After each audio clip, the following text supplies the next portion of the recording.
오늘은 하나님 앞의 인생이라는 제목으로 같이 말씀의 은혜를 나누고자 합니다. 오늘 본문은 욥이 세 친구와 계속 논쟁하는 가운데에 이제 세 번째 주기의 논쟁입니다. 한번 엘리바스, 빌닷, 소발 이 세 친구랑 논쟁했죠. 그래서 한 주기 지나갔어요. 그다음 두 번째 주기 또 논쟁했죠. 그 지나갔어요.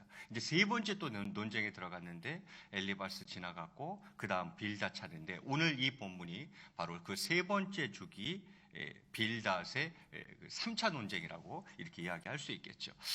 자, 그러면 오늘 본문의 구절을 보면 1절부터 3절까지는 이제 하나님의 어떤 주권, 위엄, 어떤 통치, 권능, 하나님의 어떤 위대하심을 1절부터 3절까지 이야기하고 4절부터 6절은 거꾸로 인간의 악함, 약함, 비천함 등을 이제 4절부터 6절까지 이야기합니다. 그러니까 둘을 이제 대조시키는 거죠.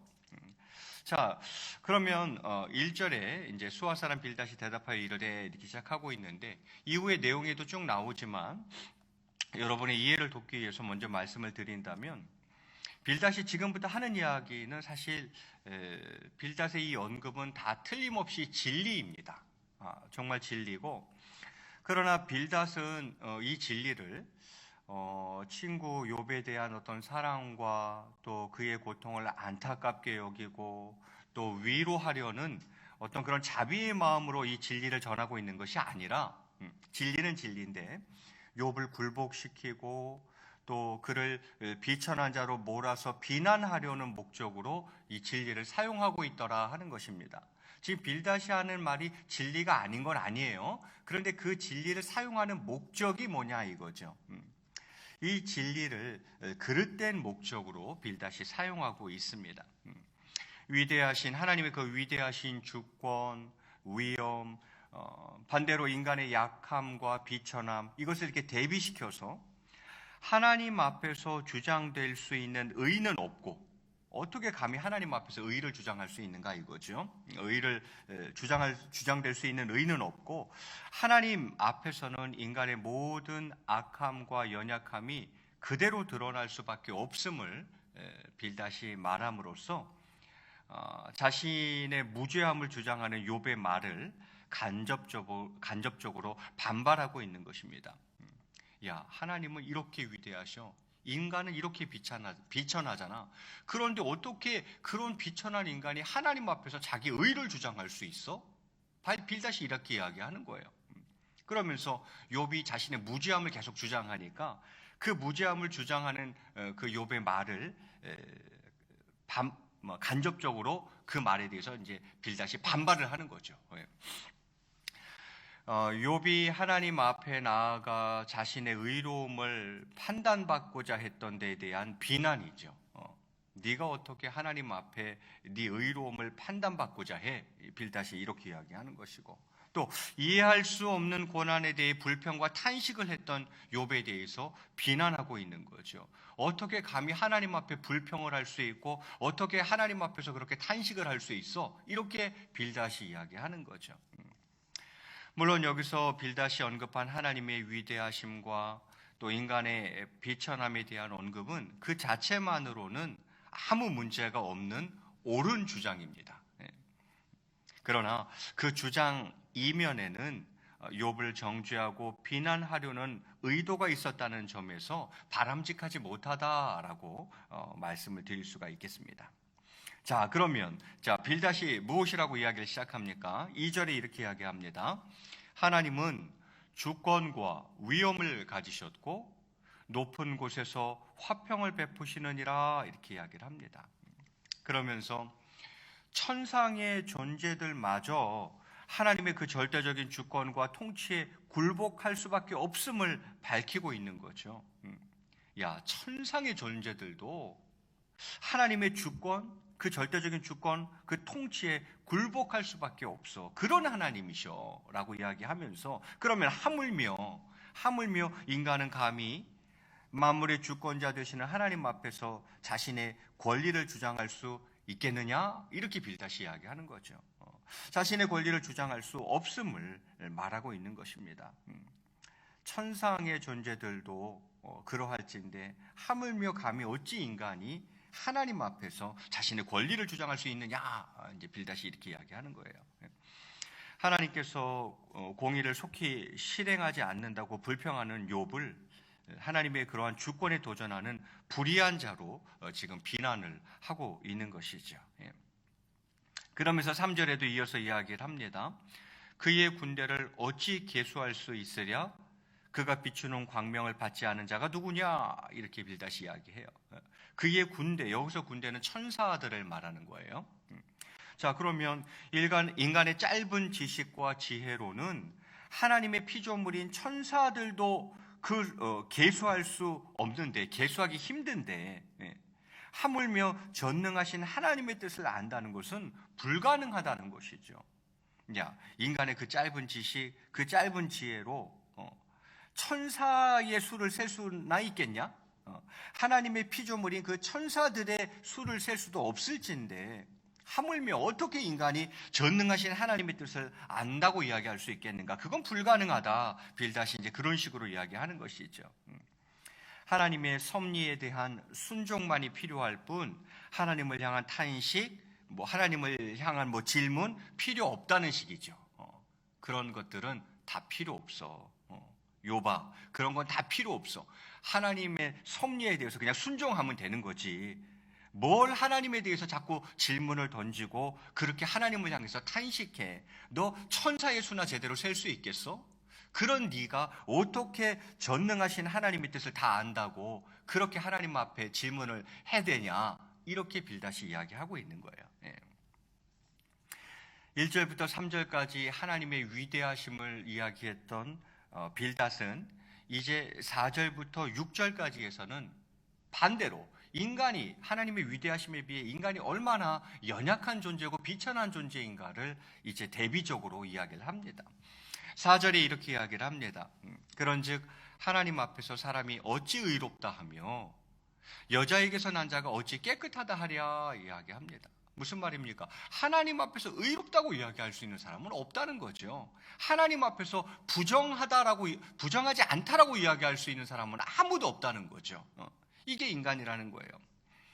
이 말은 욥을 정죄하고 회개케 하려는 의도에서 한 말이기는 하지만 이 말 자체는 사실 명확한 진리죠. 아니, 하나님 앞에서 누가 감히 의롭다고 할 수 있겠어요? 하나님 앞에서 나는 부정치 않다라고 누가 감히 어떤 인간이 그렇게 이야기할 수 있겠어요? 이 말 자체는 명확한 진리입니다. 빌닷이 하는 말이 틀린 말이 아니에요. 명확한 진리예요. 그런데 이 말을 하는 이유와 목적이 욥을 정죄하고 또 비난하려는 의도에서 이런 말을 하고 있다는 데서 제가 서두에도 말씀드렸지만 바람직하지는 못했죠. 어찌되었건 하나님 앞에서는 어느 누구도 자신의 의로움이나 또 순전함을 주장할 수 없다고 빌닷이 이야기하는 것입니다. 그러면서 5절에 보라, 그의 눈에는, 즉 하나님의 눈이죠, 하나님의 눈에는 달이라도 빛을 발하지 못하고 별도 빛나지 못하거든, 이렇게 이야기를 합니다. 이건 무슨 말입니까? 달, 별, 만물 가운데 가장 아름답게 보이는 피조물도 하나님의 거룩하심, 하나님의 전능하심에 비추어 보면 흠없고 순전하다고 말 못한다는 거죠. 참 아름다워요. 별, 달 참 아름다워요.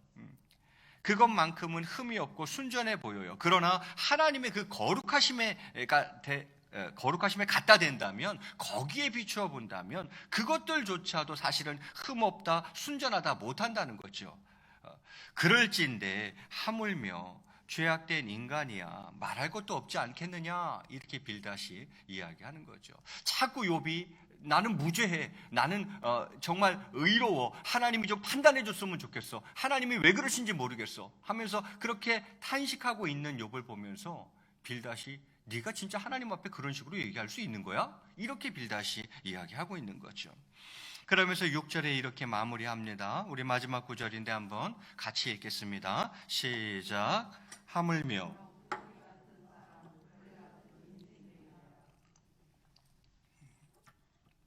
여기서 구더기 또는 벌레, 라는 말은 모든 인간이 하나님 앞에서 매우 비천한 존재라는 사실을 강조하기 위한 좀 비유적인 표현이라고 할 수 있겠죠. 하나님 앞에서 우리 인간이 얼마나 비천한지 너 아니? 우리는 벌레나 구더기야. 빌다시 이렇게 이야기하죠. 성경에서는 이와 같이 인간이 연약하고 또 비천한 존재라는 사실을 상기시키기 위해서 가끔 그런 단어들을 사용하죠. 뭐 인간은 풀이다라든지 진토라든지 티끌이라든지 인생은 안개라든지 지렁이라든지 이런 표현들이 종종 성경에서 사용되고 있는 것을 볼 수 있어요. 빌닷은 인간을 또 인생을 구더기와 벌레와 같다라고 그렇게 표현을 하고 있습니다.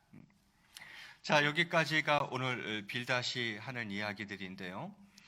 저는 오늘 이 본문을 통해서 하나님 앞에서 우리 인생은 과연 무엇인가 하는 것을 한번 여러분과 살펴보고 싶습니다. 조금 어려운 표현을 쓰자면 성경에서 말하는 인간관, 그걸 이야기하고 싶어요. 성경에서 말하는 그 인간에 대한 인간관, 그것을 말씀드리고 싶어요. 긍정적인 측면이 있고 부정적인 측면이 있어요. 인간을 성경은 뭐라고 말하는가, 우리 인간에 대해서 성경은 뭐라고 언급하고 있는가 잘 살펴보면 좀 긍정적인 측면도 있고 부정적인 측면도 있는 것 같아요. 먼저 긍정적인 측면들을 좀 본다면 인간은 먼저 흙으로 창조되었지만 하나님의 형상대로 창조되었다는 거죠. 우리 인간은 다른 피조물과 달라요. 하나님의 형상대로 창조되었다는 거. 또요, 인간은 만물의 영장으로 세움을 받았다는 것. 하나님께서 세상을 창조하시고 인간을 하나님의 형상대로 창조하시고 그리고 이 땅을 통치하도록, 다스리도록, 하나님을 대리하여 통치하도록 대리 통치권자로 만물의 영장으로 세워주셨죠. 생육하고 번성하라, 땅을 정복하라 말씀해 주셨죠. 우리 인간은 그런 존재예요. 그리고 사사기 말씀을 보면 하나님의 영광을 위해서 창조되었다 이렇게 이야기하고 있습니다. 이게 다 긍정적인 측면이죠. 흙으로 창조되었지만 하나님의 형상, 그 누구도 아닌 하나님의 형상대로 창조되었고 만물의 영장으로 세움을 받았으며 하나님의 영광을 위해서 창조된 존재라는 것이죠. 그러나 성경은 이런 긍정적인 측면만을 말하지는 않아요. 또 반대로 부정적인 측면을 말하죠. 그러한 인간이 이제 사탄의 유혹으로 인해서 타락했다고 이야기하고 그래서 모든 인간이 죄인이 되었다고 이야기하고 죄인이 됐기 때문에 다 하나님의 진노 아래에 놓이게 되었다고 이야기하며 그 죄값으로 말미암아 죽을 수밖에 없는 존재들이라고 이야기합니다. 부정적인 측면들이죠. 사탄의 유혹으로 인해 타락하고 모든 사람이 그래서 다 의인은 없나니 하나도 없어. 모든 사람이 그렇게 다 죄인이 되었고 그 죄로 말미암아 하나님의 진노 아래 놓이며 그 죄값으로 말미암아 죽을 수밖에 없는 존재들이 인간이다. 성경은 그렇게 이야기합니다. 부정적인 측면이죠. 그래서 우리의 인생은 하루살이와 같이 연약한 인생이요 잠깐 있다가 사라질 안개 같은 존재라고 성경이 이야기를 합니다. 맞습니다. 우리 인간은 비천한 피조물이요 또한 아무것도 아닌 존재인 거죠. 그래서 시편 8편 4절 말씀에 보면 시편 기자는 이렇게 고백하고 있습니다. 우리 화면 보면서 같이 한번 읽겠습니다. 시작. 사람이 무엇이기에 주께서 그를 생각하시며 인자가 무엇이기에 주께서 그를 돌보시나이까. 참 미천한 피조물인데 어찌 하나님이 우리를 생각해 주시며 어찌 우리를 돌봐주시는가 이렇게 이야기를 해요. 도대체 사람이 무엇이고 한데 무엇이기에 인자가 우리 사람이 도대체 무엇이기에 무엇이고 한데 하나님이 신경을 써주시는가. 아까도 이야기한 것처럼 어쩌면 정말 벌레와 같고 구더기 같은 미천한 존재일지인데 어찌 그 위대하신 하나님이 이런 미물에 신경을 써주시는가. 그 은혜가 이제 놀라워서 하는 고백이죠. 예.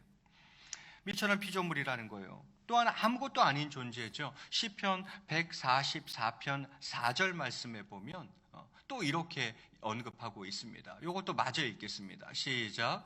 사람은 헛것 같고 그의 날은 지나가는 그림자 같으니이다. 성경은 또 그렇게 이야기해요. 사람은 뭐 같다고요? 헛것 같고 이렇게 되어 있죠. 아무것도 아닌 존재라고 이야기를 합니다. 그러나 그러한 인간이 이제 하나님의 무조건적인 은총으로만 구원받을 자들이죠. 하나님의 그 무조건적인 은혜, 그 무조건적인 은총으로 구원받는 자들이요, 또 예수 그리스도로 말미암아 영생을 누릴 자들이다. 이렇게 성경은 또 이야기를 합니다. 이제 긍정적인 측면이죠. 하나님의 무조건적인 은혜로 구원받을 자들, 아니 예수 그리스도로 말미암아 영생을 누릴 자들, 이렇게 성경은 또 이야기를 합니다.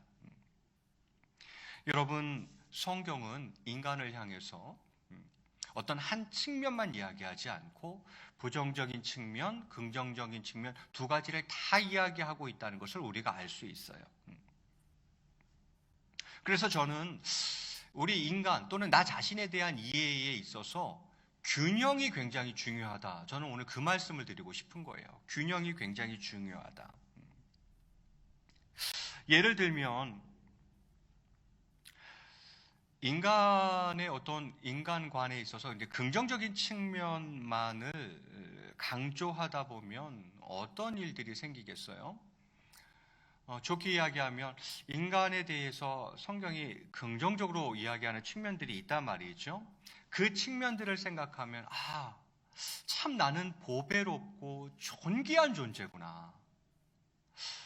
흙으로 창조했으나 하나님의 형상대로 창조함 받고 만물의 영장으로 세움을 받고 하나님의 영광을 위해서 창조되었고 하나님의 무조건적인 은혜로 구원받은 자요 예수 그리스도로 말미암아 영생을 얻은 자구나. 하나님 보시기에 나는 참으로 보배롭고 존귀한 자구나. 이렇게 생각하면 참 좋죠. 그러나 이 측면만 또 강조된다면 교만해지는 거예요. 이제 교만해지는 거예요. 반대로 부정적인 측면만을 생각한다면 어떻게 되겠어요? 사탄의 유혹으로 타락했고 그래서 모든 사람이 죄인이고 하나님의 진노 아래에 있고 그 죄로 말미암아 죽을 수밖에 없는 존재이고 그들의 인생은 하루살이와 같이 연약한 존재요 잠깐 있다가 사라질 안개와 같은 존재고 미천한 피조물이요 아무것도 아닌 존재라는 이 부정적인 측면만 생각한다면, 좋게 이야기한다면 그래 내가 죄인이구나 해서 이 사람은 교만할 수가 없어요. 겸손하죠.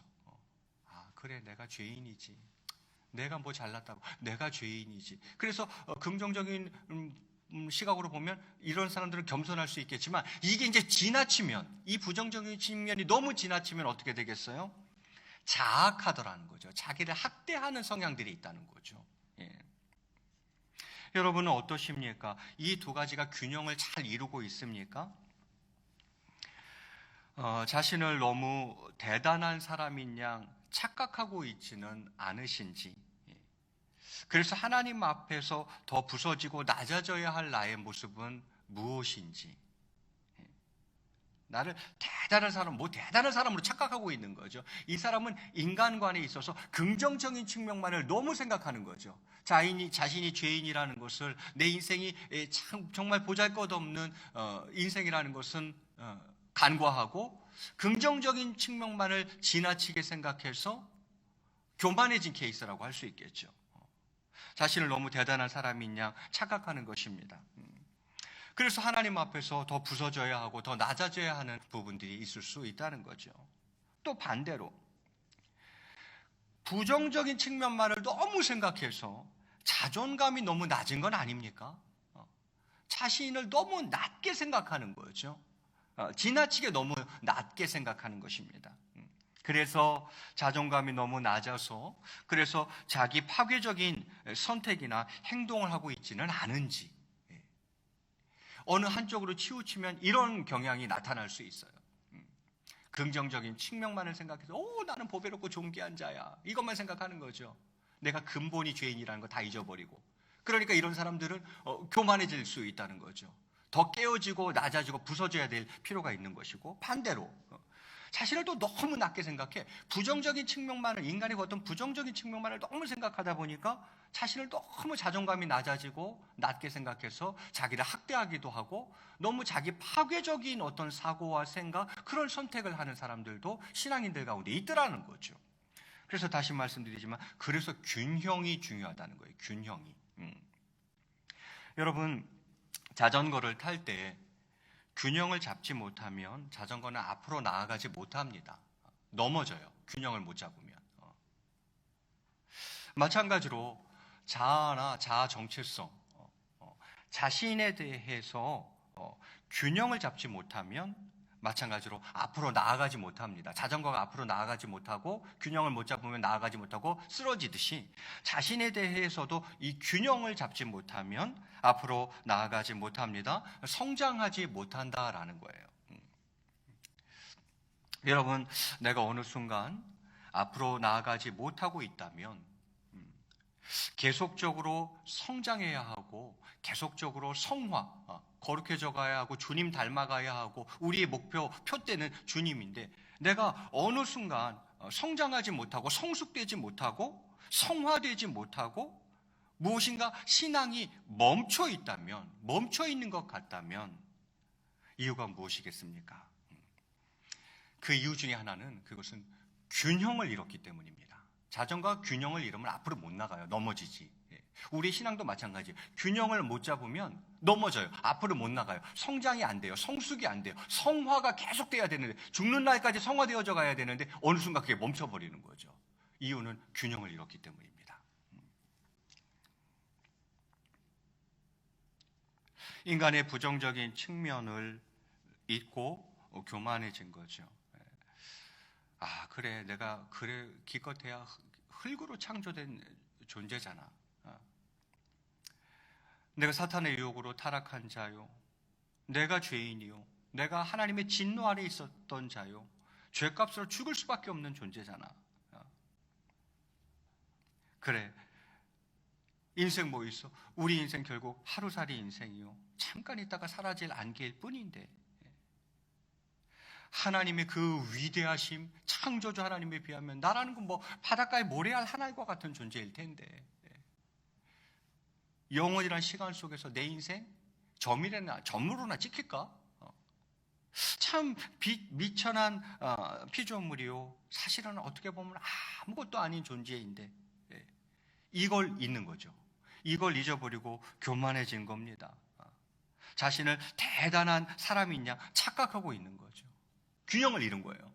그러니까 넘어지죠. 앞으로 못 나가요. 성장, 성숙, 성화, 앞으로 쭉쭉 나가면서 죽을 때까지 성장해줘야 되는데 어느 순간 그게 멈춰버린 거예요. 왜? 내 자전거가 넘어졌거든, 균형을 잃어서.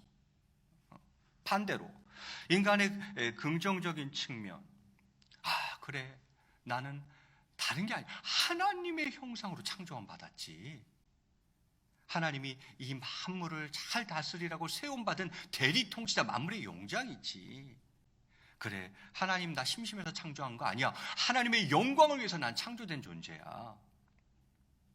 하나님의 은혜로 구원받은 자요, 예수 그리스도로 말미암아 영원한 생명, 영생을 누릴 자야. 하나님은 날 보고 그러셨어. 보배롭고 존귀한 존재라고. 이걸 잊어버린 거예요. 또 이걸 잊어버리고 자꾸 자기를 학대하고, 나는 왜 이 모양 이 꼴이야. 자기를 학대하고, 또 생각도 자꾸 자기 파괴적인 쪽으로 흘러가요. 자기 파괴적인 사고, 생각, 또 그거에 따른 행동과 선택을 하는 거죠. 이게 뭐예요? 균형을 잃은 거예요. 너무 한쪽으로 치우쳐서 또 넘어진 거예요. 자전거가 넘어졌으니 앞으로 못 나가죠. 신앙이 성장하거나 성숙하거나 성화되지 못하고 어느 순간 팍 넘어져가지고 멈춰 있는 거예요. 우리 언제까지 성장해? 죽을 때까지 성화되어져 가야 되는데 내 성화가 어느 순간 멈춰버린 거죠. 이유가 무엇입니까? 균형을 잃었기 때문입니다. 우리는 자신이 얼마나 존귀한 존재인지를 알되 교만하지 않고 늘 겸손하되 자학하지 않아야 합니다. 이 균형을 잘 맞춰가는 사람이 계속 성장합니다. 계속 성화되어져 가고 앞으로 쭉쭉 나가는 인생이 되는 거죠. 그 신앙이 그렇게 되는 거죠. 그러나 어느 한쪽으로 치우치면 보배롭고 존귀한 존재라는 것을 넘어서서 교만하게 되면 넘어지고, 겸손한 것까진 좋으나 자학하는 수준이 되면 자기를 너무 스스로 상처 주는 거죠. 그러면 또 넘어져요. 그러면 멈춰버리더라 이 말이죠. 예로 저는 모세를 한번 들어보고 싶습니다. 여러분 모세 뭐 너무 잘 아시니까. 출애굽 이전과 이후에 모세의 신분은 달랐죠. 출애굽 이전의 모세는 어떤 사람이었습니까? 무엇이었습니까? 살인자죠, 뭐. 그거 자기 백성들 핍박한다고 애굽 사람 쳐 죽인 게 모세 아닙니까? 그럼 살인자지 뭐예요, 그게? 출애굽 전에 모세는 살인자였어요. 그러나 출애굽 이후의 모세는 무엇이었습니까? 이스라엘을 이끌어가는 민족 지도자였어요. 모세는 저는 이 두 가지를 한순간도 잊지 않았을 거라고 봅니다. 이 균형을 늘 가지고 갔던 거죠. 그래, 내가 사람을 죽인 죄인이지. 그것으로 인해서 그는 교만하지 않는 거예요. 나 같은 죄인을 이렇게 써주시다니. 그걸 잊지 않으니까 교만해질 수가 없는 거예요. 겸손하게. 또한 반대로 나를 하나님의 민족 지도자로 세워주셨지. 여러분 모세 보세요. 그의 온유함이 지면에 어떤 사람보다 온유한 사람이라고 하시고 하나님을 직접 대면하여 본 자라고 모세를 이야기합니다. 이 자신의 자기 정체성에 대한 부정적 측면과 긍정적 측면을 다 인지하고 균형 감각을 가지고 계속 앞으로 나아가는 거죠. 어느 한쪽에 치우치면 교만하게 되고 어느 한쪽에 치우치면 또 자학하게 되고 그러면서 꼬꾸라져 가지고 못 나가니까 이 두 가지를 잊지 않고 균형 감각을 잘 유지하면서 모세는 앞으로 계속 나아갔던 거죠. 이스라엘 백성들도 마찬가지예요. 출애굽 이전의 이스라엘 백성들은 뭡니까? 뭐긴 뭐예요? 노예죠. 430년 동안 애굽에서 노예 생활한 것 아닙니까? 그럼 그 생각만 해야 되냐 이 말이에요. 그렇지 않죠. 출애굽 이후에 이스라엘 백성들은 뭐라고 불려집니까? 그들은 하나님의 소유요 여호와의 성민 거룩한 백성이라고 칭해지죠. 부정적인 측면과 긍정적인 측면이 다 있어요. 하나님은 두 가지를 잊지 말라 그럽니다. 둘 다 잊지 말라 그래요. 어느 한쪽만 강조하는 게 아니에요. 둘 다 잊지 말라. 야, 니네가 애굽에서 종살이 하던 때를 잊지 마. 자꾸 교만해지니까. 얘들아, 니네 노예였어. 거기서 건전해 나를 잊지 마. 이렇게 또 이야기하시고 또 뭐라 그럽니까? 너희는 내 소유란다. 너희는 많은 민족 가운데 내가 택한 선택된 민족, 거룩한 민족, 선민, 성민이라고 하나님이 또 말씀해 주시는 거죠. 이 두 가지를 잊지 않고 이 균형을 잘 유지하며 나가는 거죠. 출애굽 이전의 상태와 그 이후의 신분을 균형 있게 기억하며 앞으로 나아가더라라는 것이죠. 여러분 어떻습니까? 나는 나를 바라볼 때에 긍정적인 측면이 좀 강조되는 스타일인가, 아니면 약간 부정적인 측면이 좀 강조되는 스타일인가를 한번 생각해 보시고 오늘 이 시간을 비로소 균형이 굉장히 중요하구나, 내가 너무 한쪽으로 치우는 것은 또 하나의 문제가 될 수 있구나 하는 것을 여러분이 마음에 좀 새겨 두었으면 좋겠습니다. 말씀을 좀 마무리할까 합니다. 여러분 아무리 잘 살아도 아무리 많은 것을 갖고 있어도 죽고 나서 우리 몸은 썩어 구더기 밥이 되는 것, 이것이 인생입니다. 이 인생의 실체를 바로 아는 사람만이 자기 자신을 의지하지 않고 오직 영원하신 하나님, 그 영원하신 하나님의 생기로 자신의 인생을 엮어갈 수 있겠죠. 그렇잖아요. 우리 죽으면 뭐 있어요?